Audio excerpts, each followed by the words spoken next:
Hello, welcome back to my channel. ఇవాళ గంగవాయిల కూర పప్పు, గంగవాయిల కూర మామిడికాయ పప్పు చేస్తున్న. దానికి ఒక 5 కట్టలు గంగవాయిల కూర ఇట్లా అన్ని ఆకులు తీసి పెట్టుకున్నా. ఇది ఒక మామిడికాయ, పుల్ల మామిడికాయ.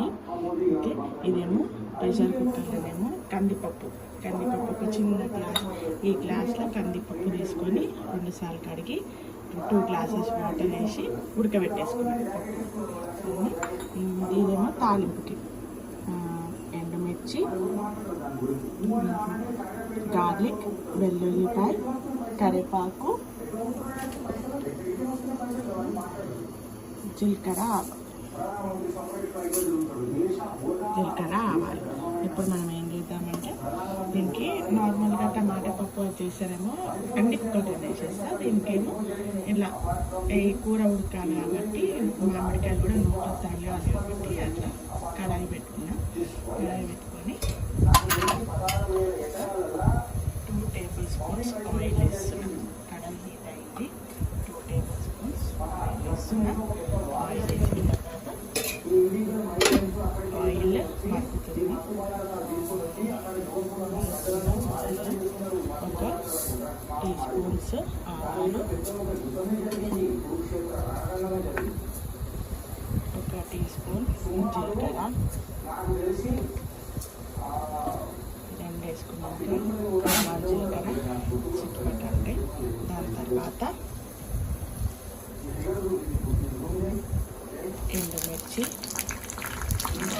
పట్టండి. దాని తర్వాత ఈ తాలింపులకి వెల్లుల్లిపాయ వేసుకొని కరివేపాకు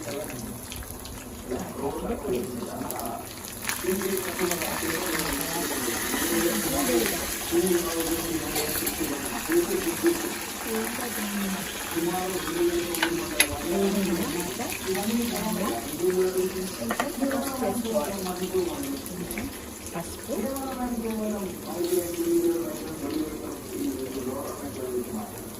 వేసుకున్న తర్వాత గంగవాయిల కూర మామిడికాయ 2 వేసేస్తాం.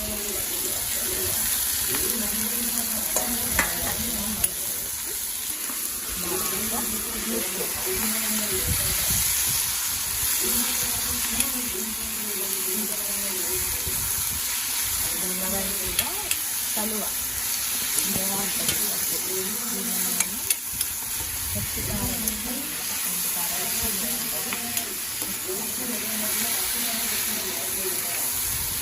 ఆకుకూర పచ్చివాసన వేయడం వల్ల ఆకుకూర ఈజీగా వేగిపోతుంది.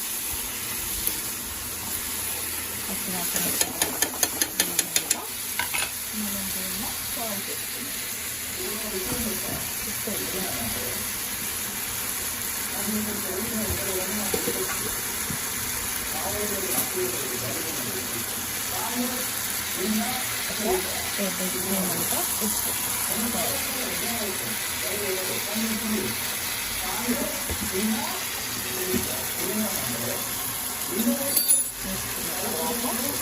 దానికి నేను ఒక 10 పచ్చిమిరపకాయలు గ్రైండ్ చేసి పెట్టుకున్నా.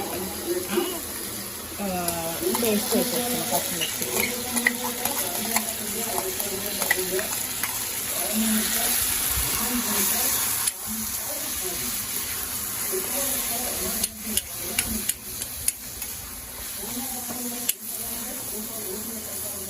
ఇది కొంచెం వేగినాక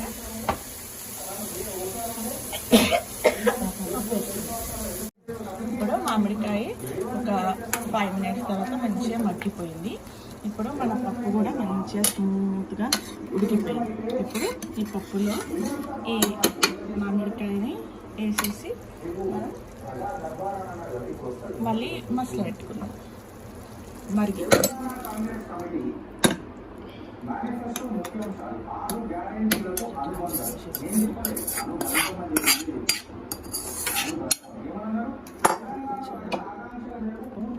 రెడీ. అసలైతే దీన్ని కొంచెం మసాలా పెట్టేసుకుంటాం.